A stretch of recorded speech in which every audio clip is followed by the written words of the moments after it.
నిరీక్షణ న్యూస్కు స్వాగతం. నేను మీ మ్యాజిక్ రాజా.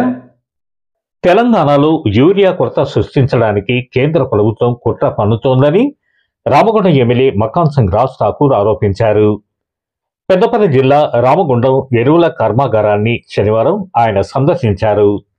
అమోనియా ప్లాంట్లో తరచూ సాంకేతిక లోపాలు తలెత్తుతున్నాయని, నాణ్యతా లోపంతోనే అమోనియా లీకేజ్ అవుతోందని, రామగుండం ప్రజలు అనుభవం కింద దినదిన గండంగా బ్రతుకుతున్నారని అన్నారు.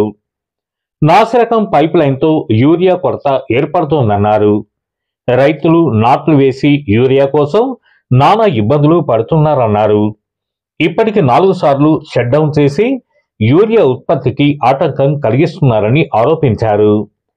తెలంగాణకు 50% యూరియా ఇవ్వవలసి ఉండగా ఇప్పటి వరకు యూరియా ఇవ్వకుండా రైతులను ఇబ్బందులకు గురి చేయడం సరైంది కాదన్నారు.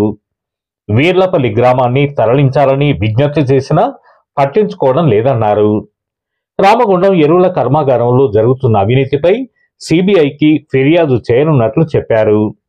రసాయనాలు ఎరువుల శాఖ మంత్రిని కలిసి రామగుండం ఎరువుల కర్మాగారంలో సమస్యలపై వివరించనున్నట్లు చెప్పారు. ఎరువుల కర్మాగారంలో సమస్యలపై సిఇఓ అలోక్ సింఘాల్కు వినతిపత్రం అందజేశారు. ఆయన వెంట కాంగ్రెస్ నాయకులు, అధికారులు ఉన్నారు. ఇది కుట్రనా లేకుండా నాణ్యత లోపంగా పోయిన కంపెనీ దళారులు ఎవరైతే ఉన్నారో ఆ రోజు వాళ్ళకి టెండర్లు ఇచ్చి నాణ్యత లేనటువంటి పైప్స్ పెట్టడం వల్ల ఇవాళ ఈ ప్రాంత ప్రజల ప్రాణాలతోటి అదే మాదిరిగా రైతులకు న్యాయం జరగకుండా చూసే ఇబ్బంది కలిగి దీంట్లో పనిచేసే ప్రతి కార్మికుడు, వారు చైర్మన్ కావచ్చు, హెచ్ఆర్ కావచ్చు, ఇక్కడ పనిచేసే వాళ్ళు ప్రతిరోజు కూడా అణుబాంబు చుట్టూ తిరిగినట్టుగా ఉంది. ఇదే మాదిరిగా ఉంటే ఎప్పుడు వెళ్తో తెలవక చుట్టుపక్కలనే రోజు ప్రాణాలు బిక్కుబిక్కుమని చూస్తున్న పరిస్థితి కూడా కనబడతా ఉంది. మేము ఒకటే డిమాండ్ చేస్తా ఉన్నాం, ఇండస్ట్రీ పెట్టమని ఆహ్వానించింది మేమే, కానీ ఇండస్ట్రీకి తగినటువంటి నాణ్యత, ఇండస్ట్రీకి తగినటువంటి భద్రత, ఇండస్ట్రీని ఎలాంటి ఇబ్బందులు రాకుండా చూసుకునే టెక్నికల్ పర్సనాలిటీస్ ని అరేంజ్ చేసే బాధ్యత కూడా కేంద్ర ప్రభుత్వాన్ని. దాంతోపాటు దీనికి సంబంధించిన ఆఫీసర్ ఏదో నిర్ణయం తీసుకోవాలంటే ఢిల్లీకి పోవాలి, ఢిల్లీ రావాలి. వీళ్ళ మొత్తం ఈ వ్యవస్థకున్న 5 కంపెనీలు కలిసి ఒక కంపెనీ పెట్టారు, ఆర్ఎఫ్సిఎల్. వాళ్ళకి ఢిల్లీలో ఎందుకయ్యా ఆఫీసు? గోదావరిఖంలో రామగుండంలో పెట్టచ్చు కదా, ఇక్కడ ఉంటే ఇక్కడ నిర్ణయం తీసుకోవచ్చు కదా.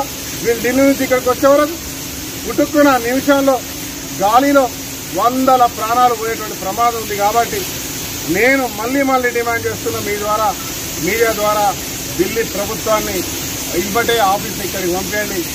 ఎవరైతే దీంట్లో బాధ్యతలు ఉన్నారో, ఎవరైతే దీన్ని కన్స్ట్రక్షన్ చేసే కంపెనీస్ ఉన్నారో వాళ్ళపై సిబిఐ ఎంక్వైరీ చేయండి. నిజాలు బయటపడతాయి, వారికి తగిన శాస్తి దొరుకుతుంది. దీని నాణ్యత లేని ఏమైనా వస్తువులు ఉంటే అవి రెక్టిఫై చేసి సరిచేసి ఈ ఇండస్ట్రీని సవ్యంగా నడిచేటట్టు చేసే బాధ్యత కూడా ప్రభుత్వం వెంటనే యుద్ధ ప్రతిపాదికన చేపట్టాలి. మన నిరీక్షణ న్యూస్ను వాచ్ చేయండి, లైక్ చేయండి, సబ్స్క్రైబ్ చేయండి, మీ మిత్రులకు షేర్ చేయండి.